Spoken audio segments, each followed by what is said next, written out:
আমার বন্ধু নবী কি চায়, আমার বন্ধু নবী যা যাবে আমি আল্লাহ পাক রব্বুল আলামিন তাহাই দিয়া দিব। জিবরাইল আলাইহিস সালাতু ওয়াস সালাম আমার নবী আপনার নবীর চরণ মুবারকের মধ্যে হাজির হয়ে গেলেন। ডাক দিয়া কয় ইয়া রাসূলুল্লাহ, নবী গো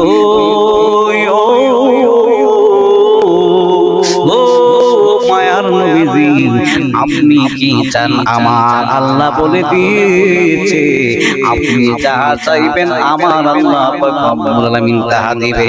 একবার জোরে জোরে কইতেন না সুবহানাল্লাহ। গভীর মনোযোগ। আমার নবী আপনার নবী বলেন জিবরাইল, আমার আল্লাহ পাক রব্বুল আলামিনকে যায়া জিগাও গো, আমার গুনাহগার উম্মতের কি ফয়সালা হবে? গুনাহগার উম্মতের ফয়সালা সাহারা আমি দয়াল নবী মেরাজ শরীফের মধ্যে যাব না।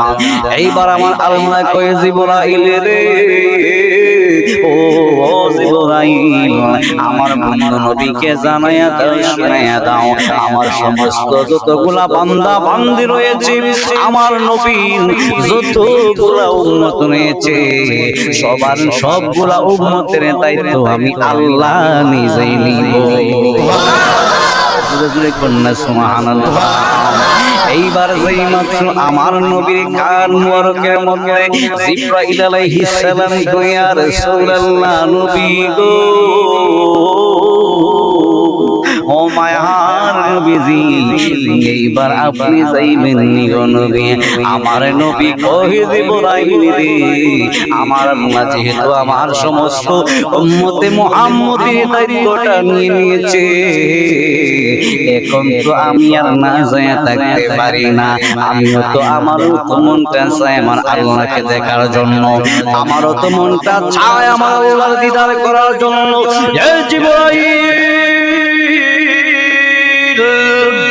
আমার আল্লাহ পাক রব্বুল আলামিনের দরবারে যাও, আমার আল্লাহকে যায়া জিগাও, আমার আল্লাহ নিয়ে আমার জন্য বুরাক আরোহণী বানিয়েছে। বুরাকের কথা আমার নবী বলে নাই, আমার নবী বলছেন আমার আল্লাহ নিয়ে আমার জন্য আরোহণী বানাইছে। আরোহণ যদি বানায়া থাকে গো, তাহলে আমি আমার আল্লাহ পাক রব্বুল আলামিনের দরবারে যাব। আমার আল্লাহ পাক রব্বুল আলামিন কই জিবরাইল, ও জিবরাইল, আমি আল্লাহ পাক রব্বুল আলামিন আজকে না আরো হাজার হাজার বছর আগে